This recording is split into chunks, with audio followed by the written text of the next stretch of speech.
కొబ్బరి చెట్టు ఉంది. ఆ కొబ్బరి చెట్టు మీద ఆ కొబ్బరి చెట్టుని వర్ణిస్తూ ఒక విషయాన్ని శాస్త్రం మనకు ఉపదేశిస్తూ ఉంది. ఏమిటి అంటే ఈ కొబ్బరి చెట్టు ఏం చేస్తుంది, అది చిన్న మొక్కగా ఉన్నప్పుడు దానికి మనం నీళ్ళు పోసి పెంచుతూ ఉన్నాం. అది పెద్దదైన తర్వాత ఏం చేస్తుంది, తన నెత్తి మీద ఎన్నో కొబ్బరి బొండాలని మోస్తూ మనకి మధురమైనటువంటి నీటిని ఇస్తుంది. కొబ్బరి నీటిని మనకి ఇస్తూ ఉంది.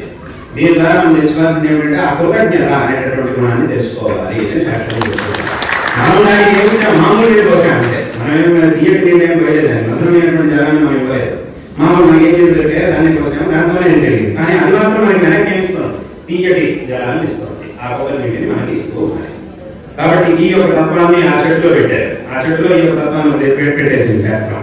అంటే దాన్ని చూసినప్పుడు మనకి గుర్తు కావాలి.